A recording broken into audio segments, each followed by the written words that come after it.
you know, that text message he gets from his sister about how Julie wants to buy him a gift for basically writing Colin Albert out of the house at 34 Fairview Road on the night in question.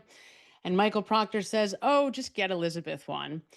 He then lies and says that he thought it was a joke and that it was just an acknowledgement that his wife had been putting up with a lot because he'd been working long hours. She's home with the children.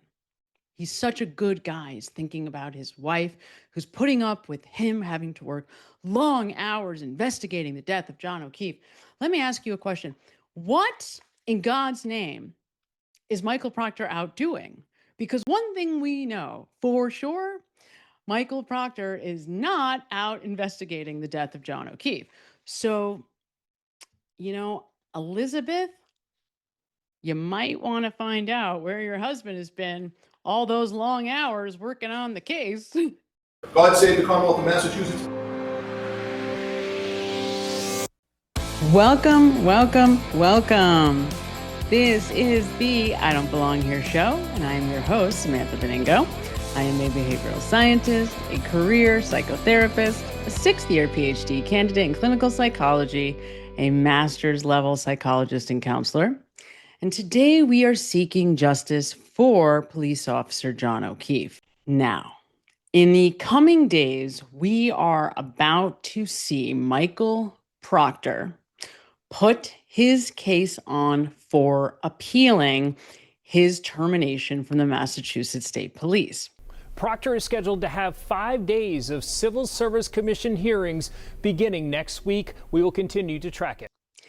Now, a week or two ago, I did a Wednesday night live where I went through my feelings about the investigation that was conducted into the behavior of Michael Proctor that ultimately led to his termination. The results of that investigation are an absolute disgrace and a total outrage.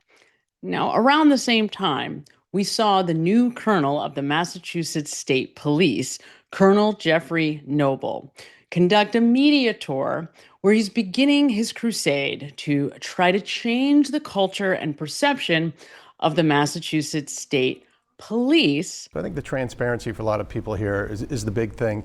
You go back 15 years ago, it was in a group called IRE, Investigative Reporters and Editors, I'm sure you heard, and they gave the Massachusetts State Police the Golden Padlock Award as the most secretive public agency in the United States. And they said in part, Massachusetts State Police habitually goes to extraordinary lengths to thwart public records requests, protect law enforcement officers and public officials who violate the law, and block efforts to scrutinize how the department performs its duties. Granted, 10 years ago, I get that. But can you guarantee residents in the Commonwealth of Massachusetts that the state police will be much more transparent and things like that are part of the past? Yes, I am entirely committed to being a very transparent organization. We are a public entity. We report to the Commonwealth. We answer to the citizens of the Commonwealth. And I think in the first 10 months, I think that through our actions, you've seen a noticeable increase in us being transparent. And I would highlight the fact that we've just announced this excellence initiative. We aren't announcing that initiative as if it's an end game and this is the solution for all of our issues. This is a plan. But the reason why we are out there talking about it is because we want feedback. Now, we get to hear from Colonel Noble about his desire and efforts to change the culture. He apparently has a personal connection to the state of Massachusetts, to New England, and feels strongly about it being time to do some house cleaning. Culture is the norms and the values of the agency, and the ability for the women and men who work in the agency to adapt to those norms. In fact, he takes responsibility for not only the firing of Michael Proctor, but of the relocation or the rehoming of the entire District Attorney of Norfolk County's homicide unit. Was that your call or was that the DA's call? Ultimately, the transfer of troopers lies with me. Putting new commanders, new supervisors in key positions, particularly in Norfolk County. I firmly believe was in the best interest, was a decision in the best interest of the Commonwealth. Around the same time as Colonel Noble's tour, LTL Media conducted a FOIA request and was able to get the entire report on the investigation into Trooper Michael Proctor. Now, when I first saw this, my head almost exploded off of my body, because at the same time that we have our new colonel doing this little tour to try to correct the perception of the Massachusetts State Police, and namely the culture and the perception of the culture of the Massachusetts State Police, the investigators who conducted the investigation into Michael Proctor released their findings, and holy shit, are these findings a absolute disgrace that should have all of us very concerned about the current state of the Massachusetts State Police, because if this is the correction, we are all in very big trouble. So, in honor of Michael Proctor's efforts to appeal the decision, The Massachusetts State Police continued to assign former Detective Michael Proctor new cases after learning of his profane text messages about Karen Reed. That's according to paperwork Proctor filed in his bid to get his job back with the Massachusetts Civil Service Commission. Proctor claims he first learned that the feds had his personal text messages when he was confronted with them at a then secret federal grand jury on February 1st, 2024. Proctor's lawyer states that his conduct was not initially deemed a cause for immediate suspension, and he remained on full duty as a detective and assigned new cases after he told his then bosses what the feds had on him. State police didn't suspend Proctor until nearly 5 months later, after his outrageous text became public in Karen Reed's first trial. What did you write after you talked about going through the, quote, client's phone? No nudes so far. No nudes so far, correct? Correct. Proctor states an initial investigation conducted by 2 state police captains determined there was no evidence of bias on his part in the Reed case. Proctor would eventually be fired, in part for creating a perception of bias with his texts. Proctor's lawyer also argues that Proctor's outrageous messages were sent on his personal phone, and he says Proctor has an expectation of privacy. so I thought it might be a good time to enlighten all of you as to the findings of the investigative report into Michael Proctor.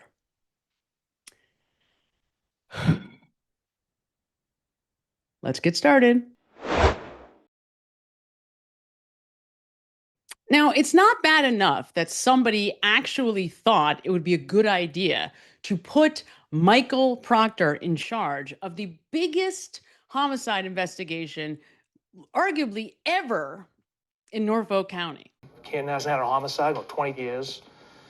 So they're naturally interested, just regrettable messages. But in all the content and the messages, what you don't see is a conspiracy. What do you see?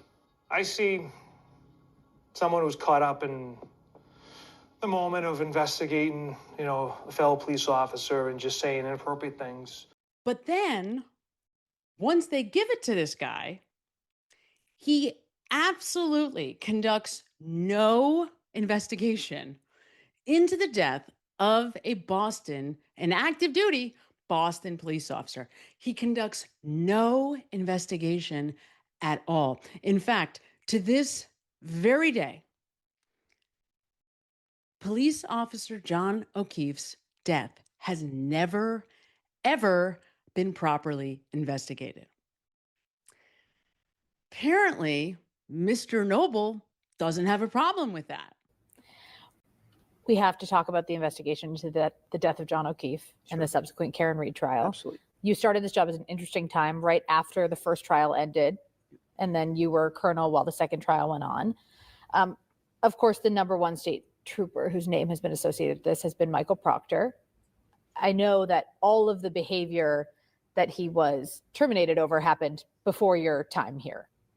I'm just curious if you can reflect on that, on all of it, frankly, on the text messages and his handling of that investigation and how it reflects on state police. I think formally that the actions I've taken since I've been the colonel speak for themselves, as far as I ultimately am responsible for making the final decision to terminate Trooper Proctor. That's a decision that's got my name on it, and I stand behind that decision. But I think that when you understand and you look through the particular facts and circumstances regarding that decision, we have to look at it from a bit of a macro, job-wide. We have to identify what actually happened. We have to look at that from a process standpoint and say, did the Massachusetts State Police have the proper training, accountability, insights, and controls across the board to ensure that doesn't happen, to ensure that when our troopers are involved in an investigation, particularly a major investigation, a complex a death investigation, and this comes from I spent 17 years investigating death investigations. Our mission needs to be laser focused on finding the truth, period, hard stop. That's what the mission of a detective is. So you tell me, how could you possibly utter those words that our mission needs to be about finding the truth if you've taken even 3 seconds out of your life to look at the actual investigation that Michael Proctor led into the death of John O'Keefe? So the first thing that jumps out at you on this report is that Michael Proctor is identified as the primary investigator into the death of John O'Keefe. That is not in question.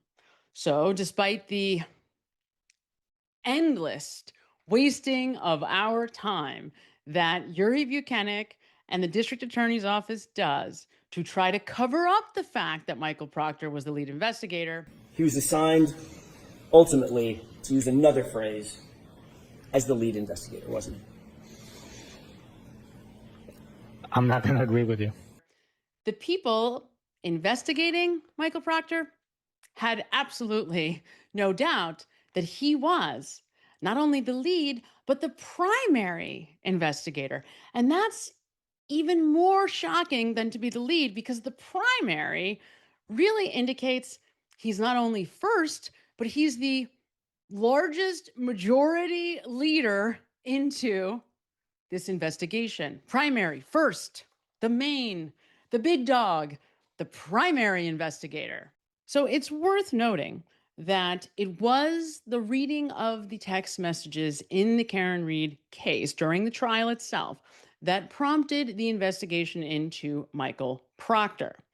So, as is the headline of Michael Proctor's appeal, he was allowed to continue to work for the Norfolk County DA's office, taking on new cases for 8 months approximately after the DA's office found out about the text messages. So apparently they didn't have a problem with it at all, and they allowed for him to continue to work. I had a long discussion with him about the content and nature of them. I expressed my displeasure as unprofessionalism and the content of them, and then I reported up my chain of command. Now, of all of the disgraceful findings in this investigation, the one that made me the most angry and that should scare the crap out of all of us, and in particular those of you living in the Commonwealth of Massachusetts, is that they found in the investigation that Trooper Proctor was both honest about his personal relationships to the witnesses in this case. You testified in a different proceeding, is that right? Yes. And you testified under oath in that proceeding on February 1st that you did not know any members of the Albert family or McCabe family, correct? Certain members of the Albert family I did not know. I know Chris and Julie and Colin. I don't know the McCabes. That wasn't my question.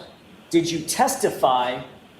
Let's take them one at a time. Did you testify under oath same oath you took here today, in a former proceeding in February of 2024, that you did not know and did not have any relationship with members of the Albert and McCabe families? Did you? I haven't had a chance to review those minutes. I've only had one opportunity to, and that was a couple months ago. So I would want to review those minutes in order to answer that accurately. You can't remember how you testified, whether or not you knew or had relationships with the Alberts and McCabes? Objection. Sustained. As you sit here right now, you need to refresh your recollection. You can't remember what you said? Objection. Do you remember what you said? During that proceeding, no. Would it refresh your recollection if you took a look at those grand jury minutes? Yes. What page, Mr. Jackson? This is page 01563. If you'd review that and look up when you're finished. Now, Your Honor. Okay.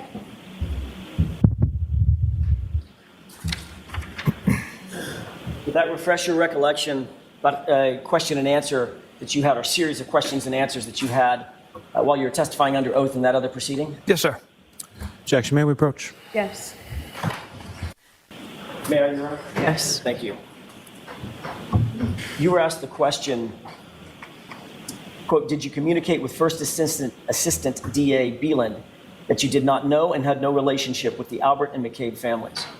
And you answered, quote, to the best of my recollection, the same conversation took place with everyone I talked to about this, because it's the same answer. It's the facts that I shared with everyone. Question, meaning you told First Assistant Beeland that you didn't know, didn't have a relationships with Objection, Your Honor. members of the Albert and McCabe families. Answer, correct. Yes, that's correct. So your question is whether he said this? Correct. Whether that's his testimony. Do you recall that? Yes. And that's your testimony, that you, in fact, told members of the DA's office that you did not know and did not have a relationship with the Alberts or McCabes. Is that right? I did not know the McCabes. I don't know most of the Alberts, and I have little to no relationship with Chris and Julie. So that's what I meant by that answer. Well, the question wasn't, did you know most of the Alberts? The question was, did you have a relationship with, or did you know the Alberts? And your answer was, no. No, I don't have a relationship with the Alberts.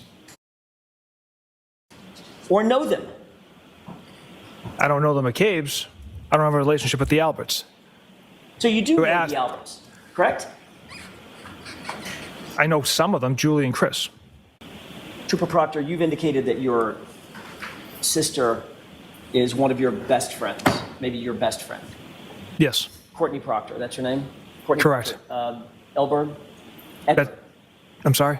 Her last name? Elberg. Elberg, with an L. And you're aware that she is also very, very good friends with Jillian Daniels, Julie Albert. Correct. Look, there's a lot of contenders during the two Karen Reed trials for who lies the most. But nobody lies with abandon the way that Michael Proctor does throughout his very long testimony in the first Karen Reed trial. At what point did you develop such strong negative feelings about Karen Reed that you would say things like, hopefully she kills herself, or calling her the C word? Those feelings developed as the case went on. You recognize that this group chat was taking place on January 29th at about 10:52 p.m., correct? Correct. She's a whack job cunt. She's a whack job cunt. A person by the name of Doc writes, is that chick a smoke? Correct? Correct. Who's the chick? Miss Reed. And you write, E-H, right? Yes. And then you write nutbag, as Chief would say, correct? Correct. Who's Chief? A friend of mine. Who's Chief? A friend of mine. He further explains that when he referred to Miss Reed as a nutbag, he was referring to her appearance. This was not a reference to her mental state, but her physical appearance. And the thing that bothers me the most about the egregious, constant bullshit that comes out of his mouth is that he doesn't seem to think twice about it. He just thinks it's business as usual.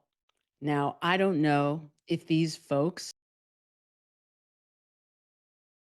need a psychology 101 course or what. Maybe they just need to be dropped on their heads a few times to get it. But this case was never properly investigated by Michael Proctor's own admission, entirely because he found the 3 witnesses that he did actually not even interrogate, but interview to be credible. So before you ever went to the crime scene,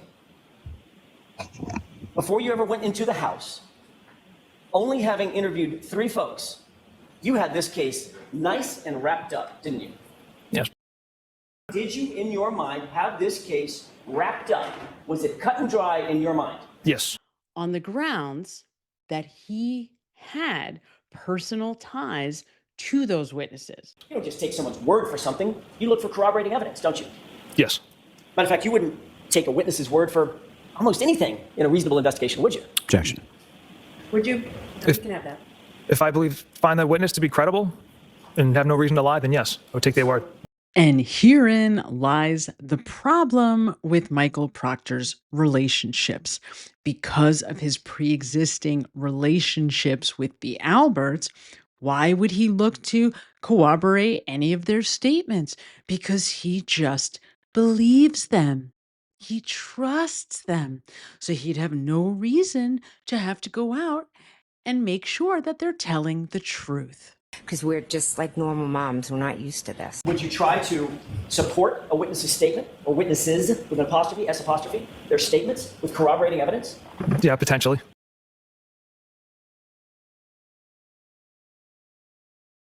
That corroborating evidence might be talking to other witnesses, right?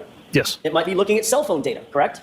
Correct. It might be looking at geolocation data, correct? Yes. You're trying to find out where someone is. You might pull information from their phone concerning geolocation data, right? Yes. You might pull cell tower information, right? If there's a need for it. There's myriad ways that you can find out whether someone's telling the truth about where they were and when they were there, right? Right.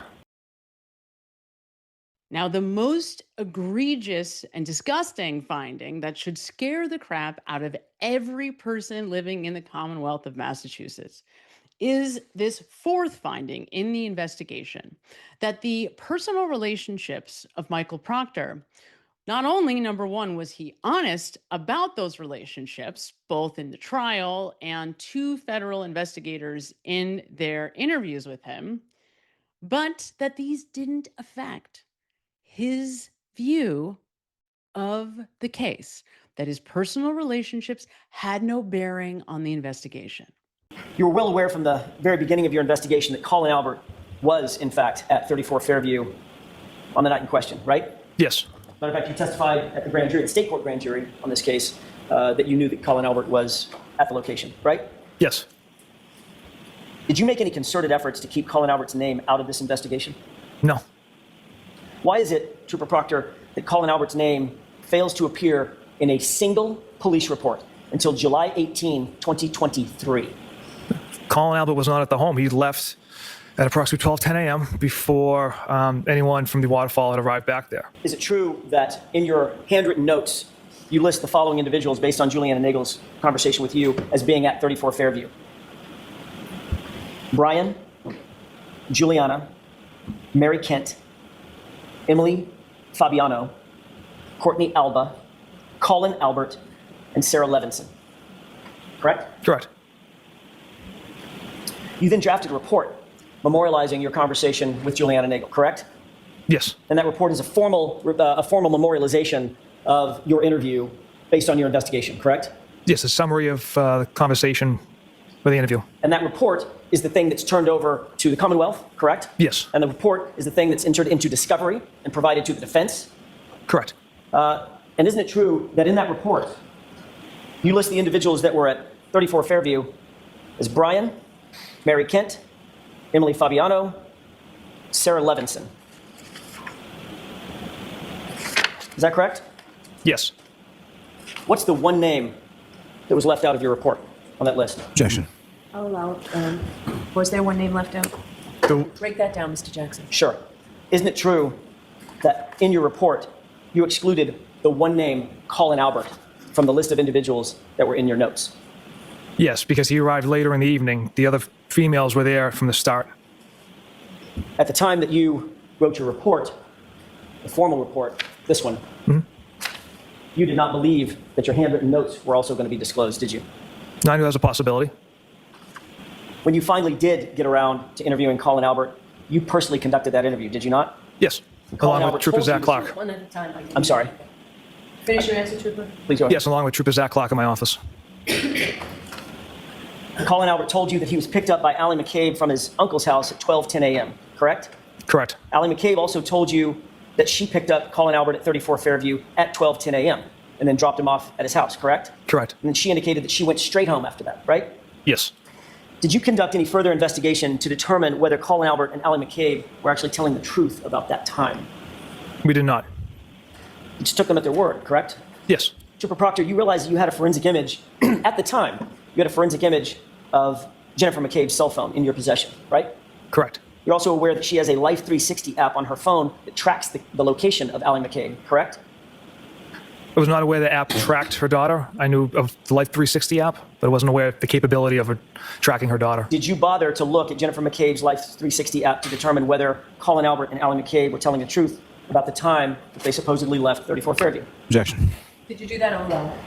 I did not. Can we take a look at tab 8? Do you recall looking at all at a Life 360 app or its data from Celebrate Report? Objection. Sustained. Did you or did you not look at any data from Life 360 from Jennifer McCabe's phone? Objection. Is this what honesty looks like to the Massachusetts State Police? Trooper Proctor, were you using Courtney, your sister, as an intermediary between you and Julie Albert? Absolutely not.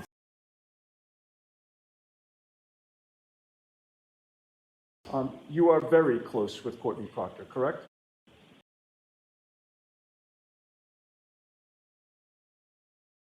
You are very close with Courtney Proctor, correct? How would you define very? Well, I guess I'd ask you to define very close. Do you deny that you were very close with Courtney Proctor? No, Objection.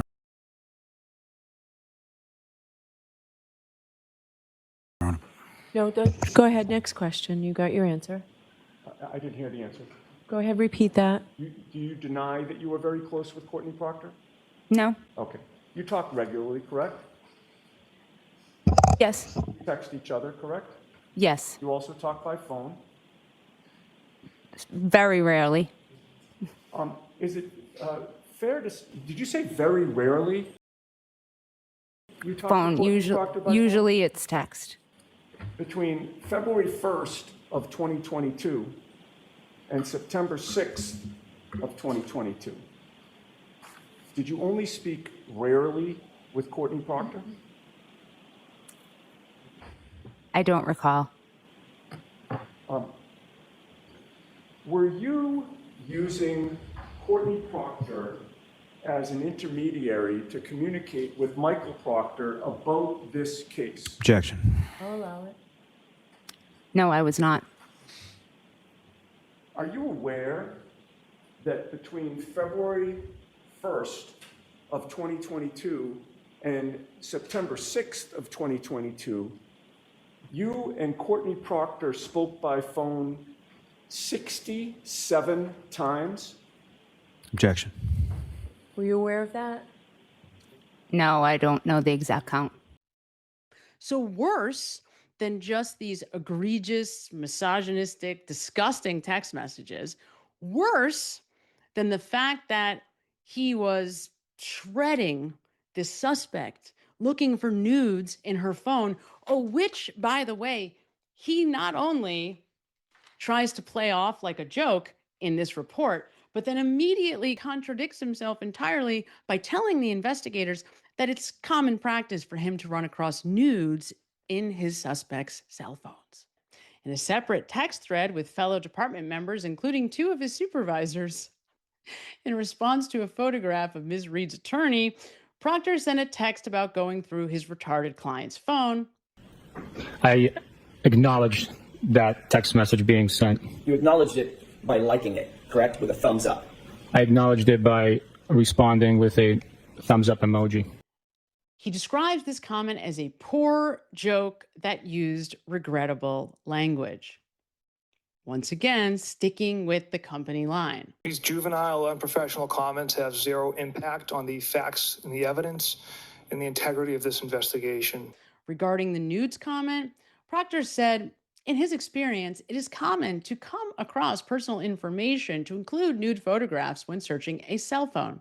As it relates in this instance, Proctor said the nudes comment was an inappropriate joke and a poor update. They were juvenile and regrettable. It's funny, he left that little detail out during the trial, right? And then he goes on to defend himself by saying, once he came across communication with Ms. Reed's attorney, he stopped the search of the phone altogether. How many of us believe that Michael Proctor stopped searching that cell phone when he came across that text message? By noon on the same day, okay, he's spoken to 3 witnesses, okay? That doesn't include Sergeant Good and Mike Lank, who, let's be honest, we should probably take anything they say with a grain of salt at best. You would agree that each of these reflects your report. It says reporting officer Sergeant Sean Good, correct? Yes. Each of these is page 1 of your report, correct? Yes. You've previously testified that you call that the face sheet of the report, correct? Yes. Each of these has the identical incident number and call number, correct? Yes. The identical date and time reported, correct? Yes. The identical report date and time, correct? Yes. And of course, the identical officer. Yes. Other than the print date of the face sheet of your report, one appears to be in January, one appears to be in October, the major change is the photo that's included on the face sheet, correct? Yes. So that second photo with the piece of taillight that is included on the first page of your report, that photo is not from January 29th of 2022, correct? Correct. You never took a photo of a piece of taillight on January 29th of 2022, correct? Correct. You never saw a piece of taillight at 34 Fairview on January 29th of 2022, correct? Correct. Did you personally switch the photo on the face sheet of your police report? No. Do you know who did? So whoever updated the report, their supplemental, you add photos. Okay. I don't know who took the photo. But given that this is your report, you're the reporting officer, you are responsible for the content of that report, are you not? For my report, yes, not other officers' supplementals to an investigation. All right, but this is your report. This is the face sheet for the reporting officer, Sergeant Sean Good, is it not? Yes, on the face sheet. All right. Now, would you agree with me that someone reading this report and seeing that the date and time of the report is listed as January 29th of 2022 at 8:24 a.m., that's when you wrote it, correct? That's when I logged in, yes. Somebody reading that and seeing a photo of a piece of taillight might believe that that photo is from the same date that you're writing the report, correct? Objection. Sustained. Do you think it's misleading to include a photo on the face sheet of the report when the report is dated January 29th of 2022 and the photo is not from that day, it's from sometime later? Objection. Sustained.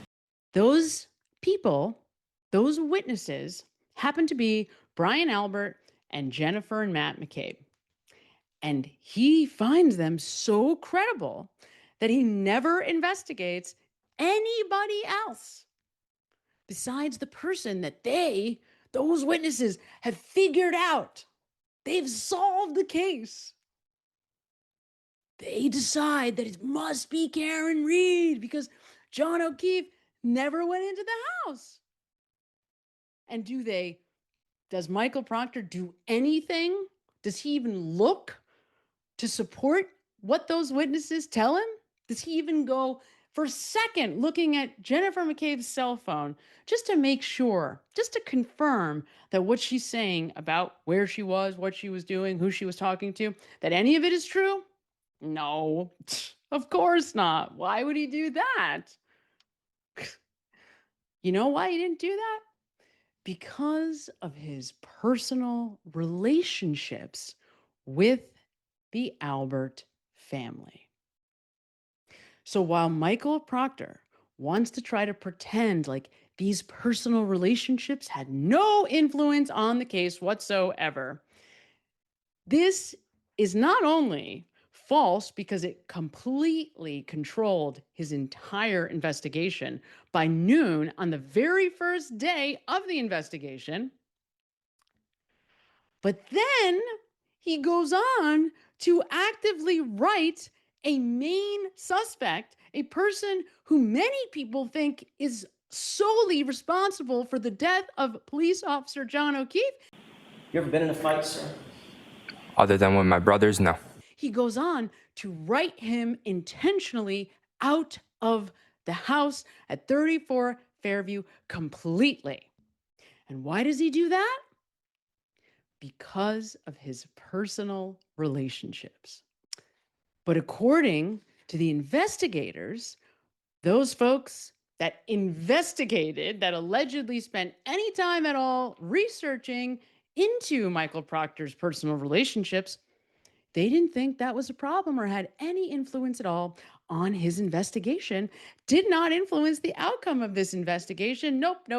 It was so clearly Karen Reed from the start. The only problem with that is nobody else, nothing else, no other lead, and not only was no other lead ever followed up on in this case, but instead, Michael Proctor decided by noon on the first day of the investigation, 4 hours in, that Karen Reed is guilty, and then goes to great lengths to manipulate all of the evidence, including writing Colin Albert out of the report, falsifying the geofence data that he requests by only requesting the Android data, never looking into where anybody in the house with a Apple phone, which is the entire house, where any of those people were on that night, never verifying, never even taking the time to look over Jennifer McCabe's cell phone data to see that she deletes her entire cell phone from the hours from midnight to 6 a.m. that next day, the night of the murder. The DA's office contacts Brian Albert and Brian Higgins and tells them to destroy their cell phones. Okay. And Michael Proctor is using his sister, Courtney, as an intermediary to communicate with Julie and Chris Albert, who both have clearly lied about their whereabouts and about what happened where they were, where Colin was on the night in question. Call back somebody who had called the office to say, hey, you got to look at the people inside that house, the homeowner and his nephew.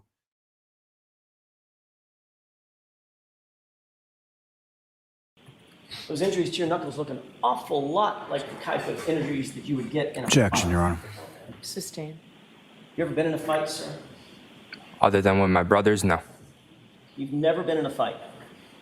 Nope. Your entire life? Other than with my brothers, no. Never hurt your knuckles before? Not sure what you mean. Never hurt your knuckles in a fight?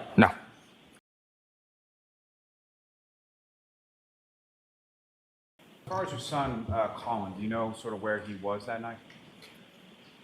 Yes, so he was at my brother Brian's house for my nephew's birthday. And he came home sometime after you, is that correct? Correct. And essentially you came in, went to bed, so do you know what time your son came home that night? I know that. Do you know, just answer yes or no whether you know. Yes, And how do you know that, sir? because he opened the bedroom door and said, "Good night, guys. I love you. I'm home." Go fucking sleep before I hit your shit. Before I run your shit. Before I fucking chug a beer and hit that shit. They immediately will always come in the door, maybe grab a water out of the fridge and come upstairs and give me a kiss goodnight and tell me that they're home. You got your Benton's boys. I will beat all of your asses. Colin came into your room at some point? Yep, he came right upstairs. Yes. Talked to him, obviously? Yes, we talked for a minute. He asked me if I was feeling better. And yeah. I just said, I'm going home. My mom wants me home. I love you guys. Bye.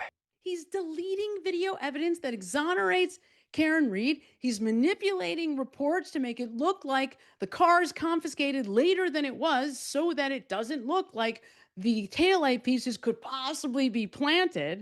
You were responsible for seizing Miss Reed's car, correct? Yes. And you originally claimed that that seizure took place at 5:30 p.m. Is that right? Correct. You signed numerous affidavits under oath, claiming that you did not seize Miss Reed's vehicle until 5:30 p.m. on January 29, 2022, right? Correct.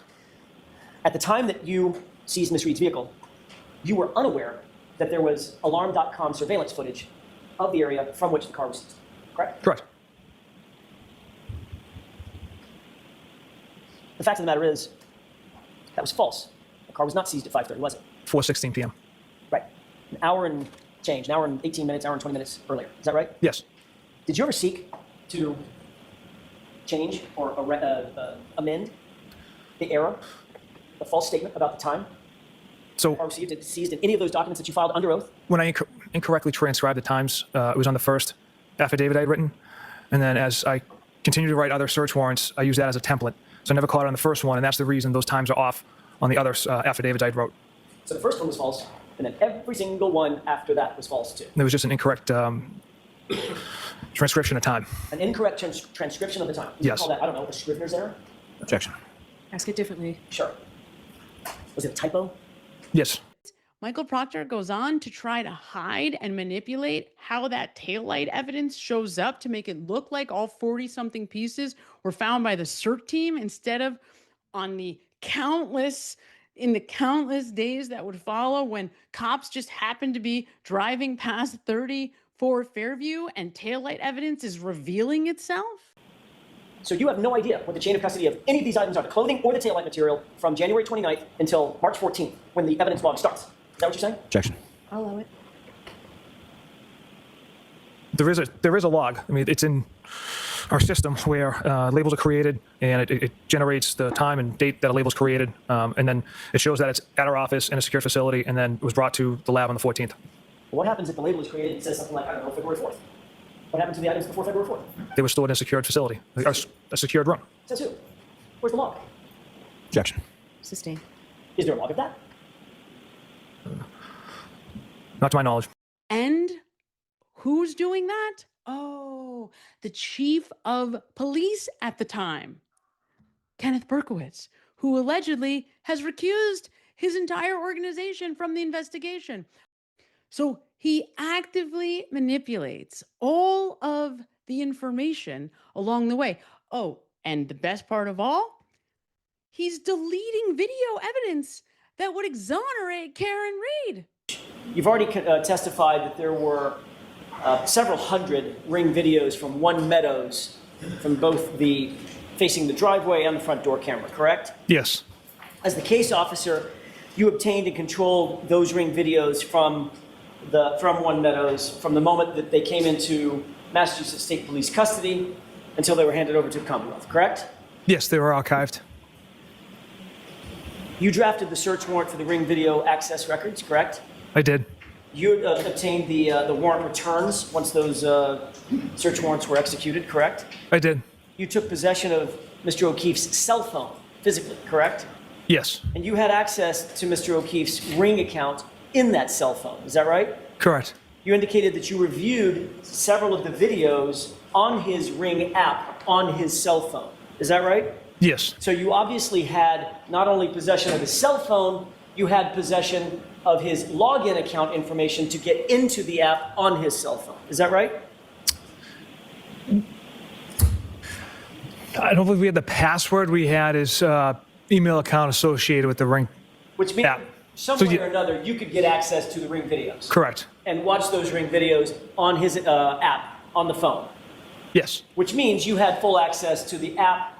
You could keep videos, you could save for later, you could delete videos, you could do anything you wanted to within that app, correct? Yes, those are the capabilities within that app. Trooper Proctor, did you delete any of the Ring videos ever from John O'Keefe's phone? Absolutely not.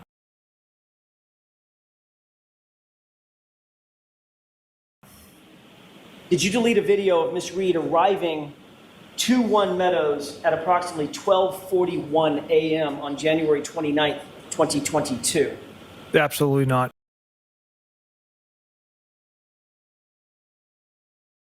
Oh, and that's not the worst part of it. Because of all of his personal relationships, maybe the most disgusting and the most egregious is the fact that him and Kevin Albert, the brother of the homeowner at 34 Fairview, is out with Michael Proctor in Sandwich, Massachusetts, in the town where Brian Higgins has his Cape Cod home in July of 2022, has his cruiser GPS turned off right where Brian Higgins has his house, is joyriding with, charging the state of Massachusetts for overtime to investigate a cold case. Now, I knew about this. I don't know why I didn't give this more of my attention when I learned of it, but do you really expect us to believe that Michael Proctor is out with Kevin Albert in Cape Cod right during the heart of the John O'Keefe investigation, working on a cold case with Kevin Albert? You remember this. This is the whole incident where Kevin Albert, homicide detective Kevin Albert, who is actually actively working in tandem with Michael Proctor into the investigation, into this investigation, right? The brother of the homeowner. You were well aware that Canton PD was supposed to be, we talked about this at some length, conflicted off the case as of January 29th, 2022, right? Correct. You even put it in that text message, nah, Cat, it's total opposite. They have to recuse themselves, BPD. Same with Canton, right? Yes. Those are your words on January 29th, right? Yes. And you knew that the reason for, one of the reasons for Canton PD to recuse itself is because of the relationship between the Alberts and one of the detectives on Canton PD, Kevin Albert, right? Correct. You knew that Kevin Albert was the primary source of the conflict, correct? Yes. And you knew that he, above everybody else, should be completely removed from any contact with the investigation or the investigators, right? Correct. Yet when you wanted to coordinate witnesses for interviews in this case, who'd you turn to? I texted Kevin Albert to see if he could secure a conference room for us to conduct interviews at the station. The same Kevin Albert to help coordinate these witness interviews, who's the brother of Brian Albert, right? Yes. If you could turn to tab 13, please. Do you have that in front of you, Trooper Proctor? Yes, I do. If you'll turn to page 2591, can you see that on January 30th, 2022, at about 11:55 a.m., Kevin Albert texts you on your personal cell phone, Paul G. is reviewing the reports now. Steve Seraph is here if you need to interview him, and we can call Stephen Mullaney in as well, end quote. You see that? Yes. Who's Paul G? Lieutenant Paul Gallagher. So Kevin Albert, a Canton PD officer, and an Albert, is texting you about Paul Gallagher, another Canton officer, about interviewing Steve Seraph, another Canton officer, and Steve Mullaney, a second Canton officer, correct? Correct. What investigation was Kevin Albert referring to in the text? The death of John O'Keefe. This investigation. Right? Correct. Did you tell Kevin Albert it's completely inappropriate for him to be involved in this case at all? I did not. Did you tell him he shouldn't be having any contact with any of the witnesses, and he shouldn't even be having contact with you? Did you tell him that? I did not. What you did write back was, quote, okay, Yuri and I are coming in at 1 to interview a firefighter, Katie, correct? That's right. So not only did you tell him that you were engaged in the process of obtaining interviews, you told him the name of the interviewee, right? Yes. And you were going to do it at Canton PD, correct? Correct. So you're sharing information about the identity of witnesses that you intend to interview with Brian Albert's brother, right? Yes. Then you asked Kevin Albert to actually contact the witnesses in order to schedule their interviews, didn't you? Yeah, I believe it was Officer Mulaney and Seraph. Look at page 2592.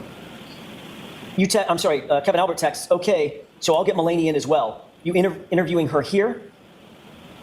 And you respond, yeah, if we can line them up for 1:30 and 2, that would be great, correct? Yes. So you were leaving it up to Kevin Albert to contact and coordinate with the witnesses that you intended to interview at Canton PD, correct? Objection. I'll allow it. Correct.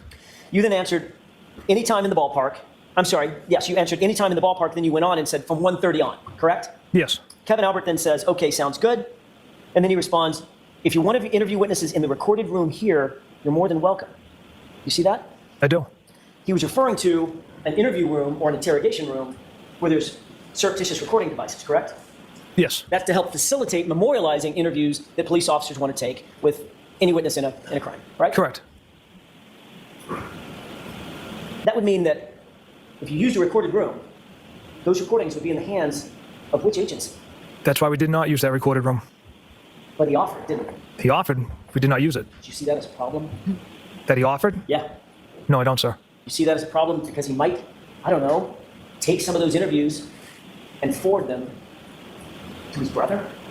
Objection. Sustained. You can ask it differently, Mr. Jackson. Were you concerned that Kevin Albert was offering to utilize Canton's recording programs, facility, in order to get access to what the witnesses were saying so that he could then forward that or tell his brother? No. Never crossed your mind? Never. It's not just a hunch. It's not just the hunch that I have that they're out in Sandwich working on this together. It's the fact that we have text message threads between him and Kevin Albert where they're talking about this investigation. Oh, and guess what? When this group of investigators from the state police try to interview Kevin Albert, funny enough, wouldn't you know it, he just doesn't respond. Not a problem for the Massachusetts State Police, though. They don't care. So what? No big deal. He doesn't want to interview with us. I guess we shouldn't push it. Why bother? Personal relationships don't matter here anyway. If it never crossed your mind, why didn't you go ahead and use the recording you were? Typically, don't record our interviews. That's not what you said a second ago. You said the reason we didn't use the recording room is because of the obvious possibility that Kevin Albert and Canton PD could have access to the recordings. Objection. Sustained. Didn't you say that's why we didn't use it? No. That was your answer, right? No. What did you say? That we didn't use it. Right. When I said, if you made a recording, it would be in the hands of which agency? Obviously Canton PD. And your answer was, that's why we didn't use the recorded room, right? No, I don't recall saying that's why we didn't use the room. You just said it. It's been 10 minutes. It's been 4 minutes. No. You don't remember that? Not specifically stated like that. All right, let me ask you a different way. If you weren't concerned that the interviews could be compromised by Canton PD and Kevin Albert, why didn't you just use the room? It was offered up. Typically we don't record interviews.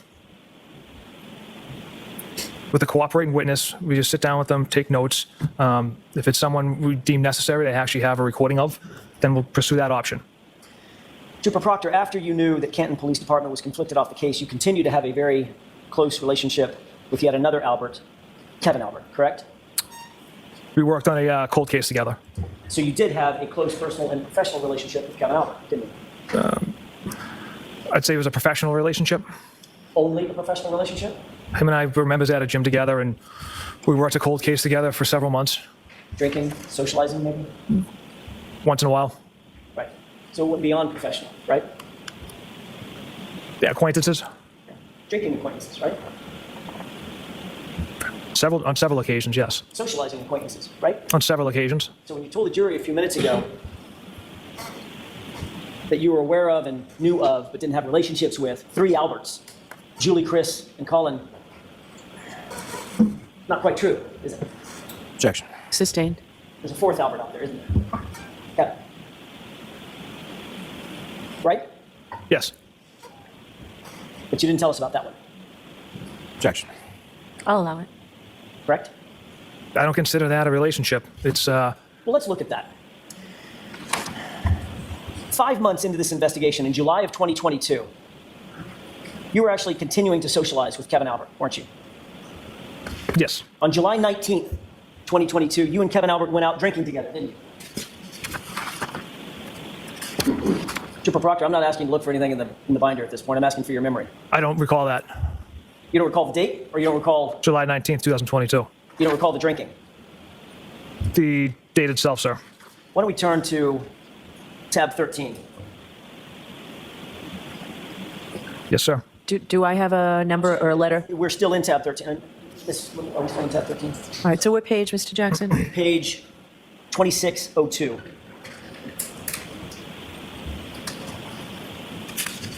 May I? Yes. Thank you. Trooper Proctor, are you on 2602? I am.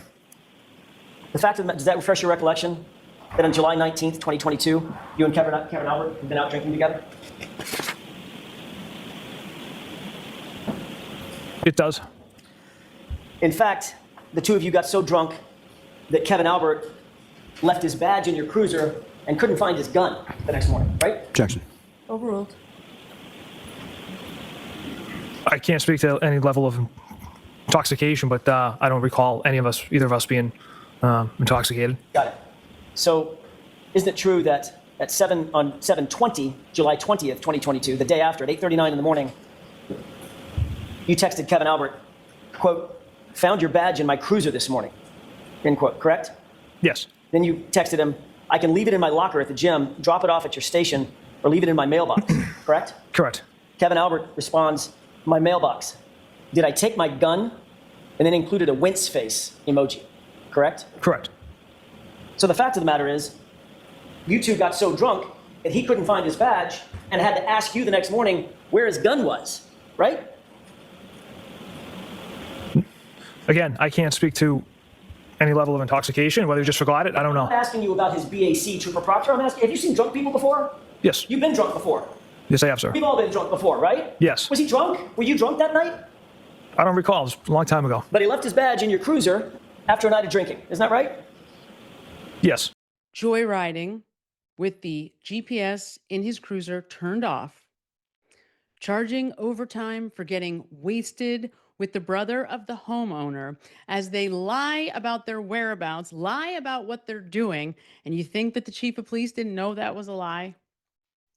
You think he thought that the two of them are just so happen to be at the exact same time that they're right in the middle of the heart of the John O'Keefe investigation where Brian Albert is directly indicated?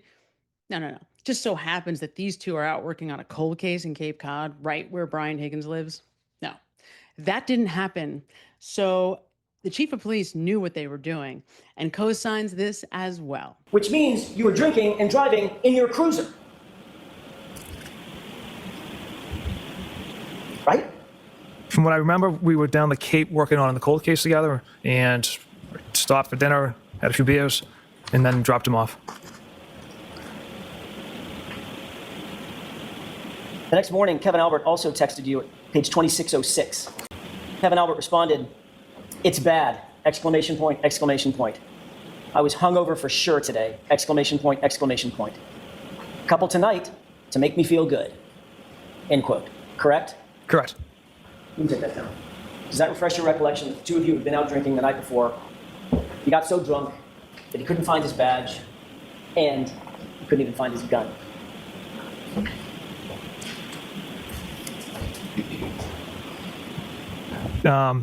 Yes, it does refresh my memory. Michael Proctor outright lies to these investigators by saying that the last he knew, Kevin Albert and he had locked up their guns in the cruiser and doesn't understand how it's possible that Kevin Albert could have lost his gun. Who knows? They don't see anything wrong with that. Nope. Nothing wrong with that. The investigators are putting forth the idea that Michael Proctor's feelings about Karen Reed and his personal relationships didn't actually affect the outcome of the investigation. No, no, no. They just give the appearance of bias, but they didn't affect the outcome. Come on. 16 hours into this investigation, Yes, into your objective and unbiased, thorough investigation, correct? correct. But, sir, you didn't have all accounts, did you?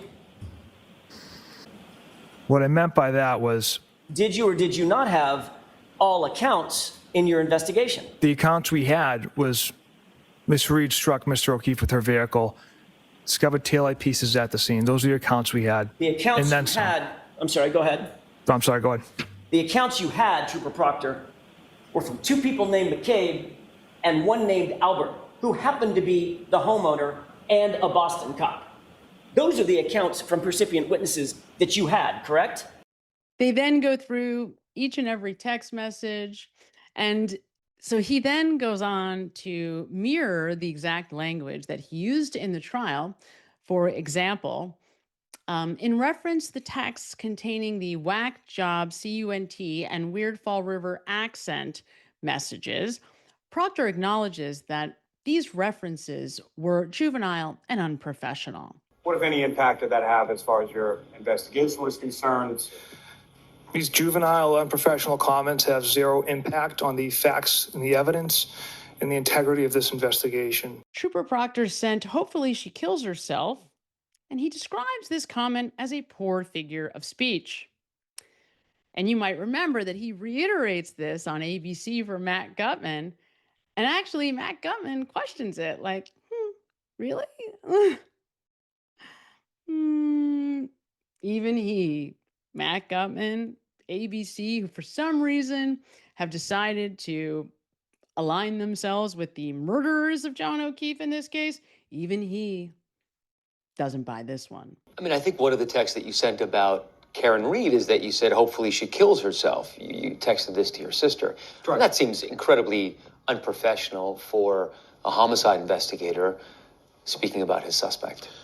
It was made in jest. You know, it's a figure of speech. Hopefully she kills herself like that. Not literally. That's a figure of speech? Yes. Do you use that commonly? Yes. Not commonly, but it's a figure of speech I made in like jest. It wasn't like literally, I hope she kills herself. He went on to say that after working death investigations for an extended period of time, you are sometimes exposed to the, quote, worst of the worst. And you see certain horrific things that stay with you. As part of a coping mechanism to deal with these exposures, a, quote, gallows humor is developed.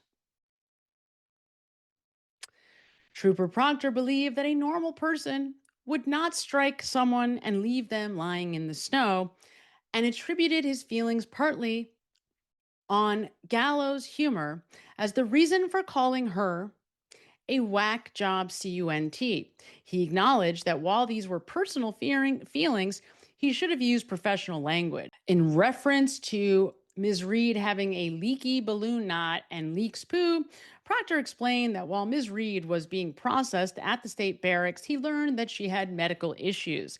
He stated that the texts he sent on the topic were unprofessional and that he should not have sent them.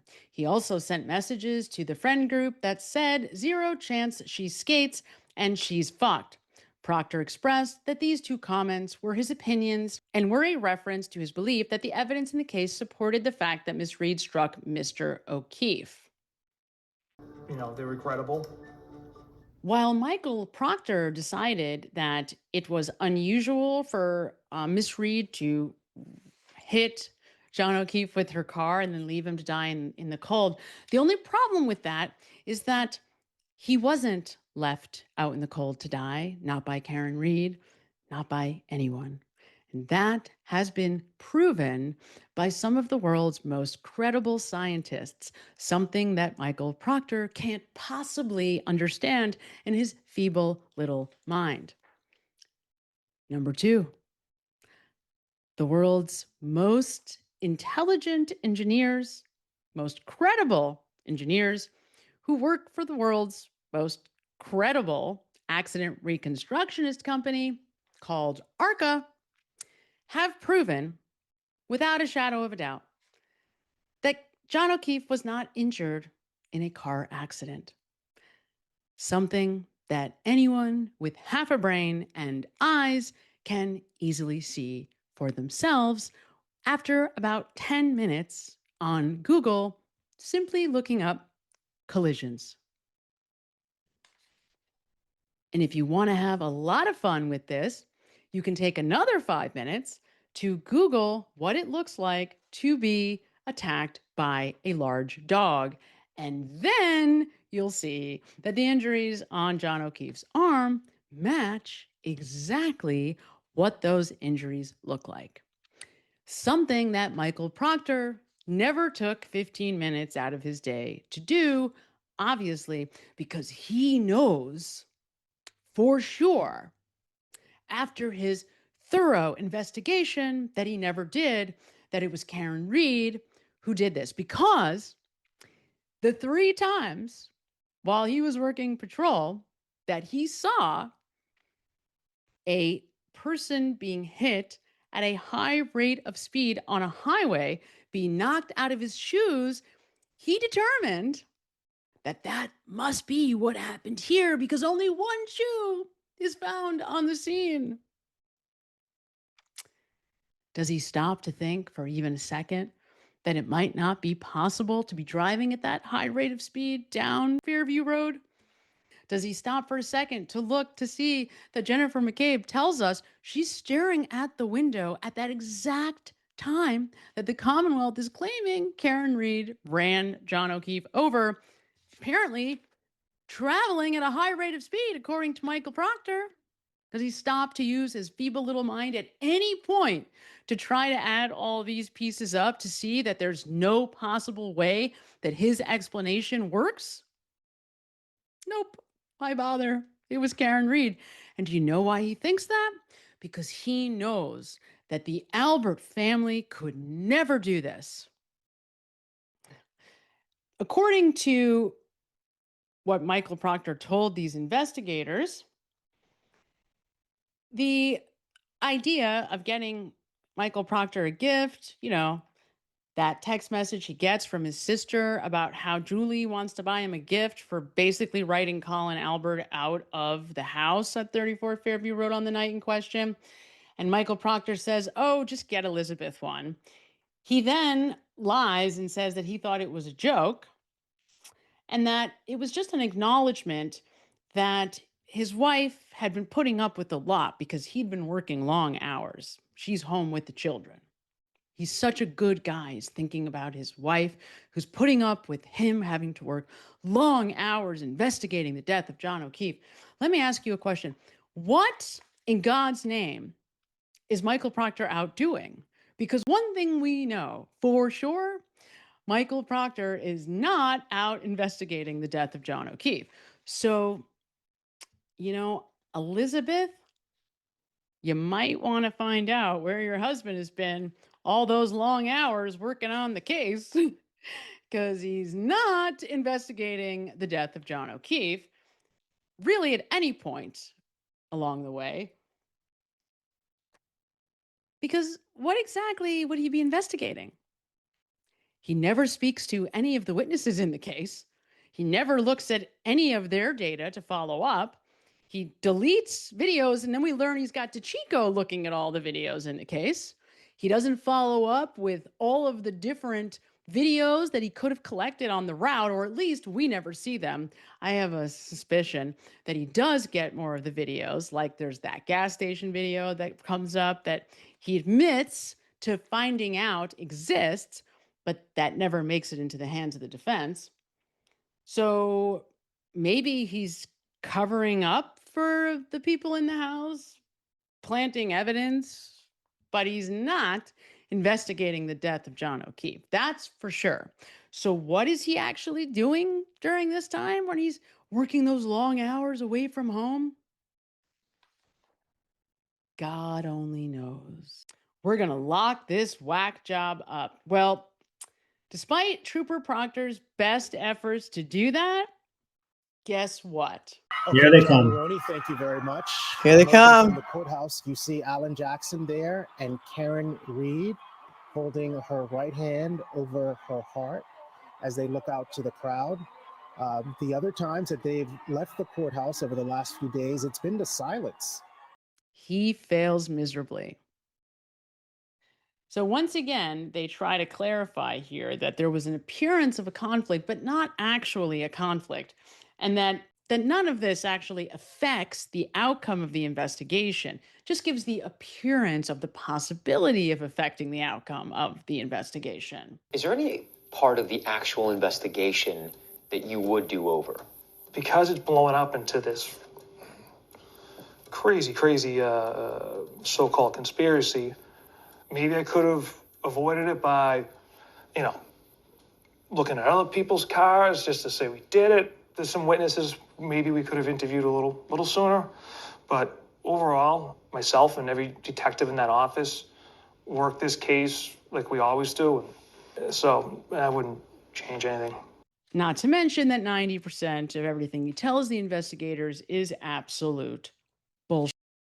And as we sit here today, and we have to endure listening to Michael Proctor put on a case for why he deserves a job working for the police, the investigation into the death of an active duty police officer remains having never been properly investigated.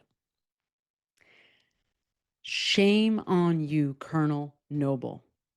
Shame on you for going out on a media tour and trying to sell the people of the Commonwealth of Massachusetts that you're going to change the culture of the Massachusetts State Police, and yet allow for the death of a Boston police officer to go uninvestigated.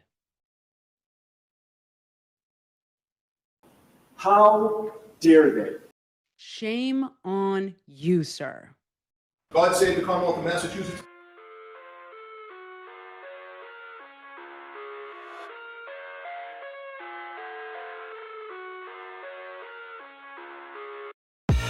I live inside my own world of make-believe.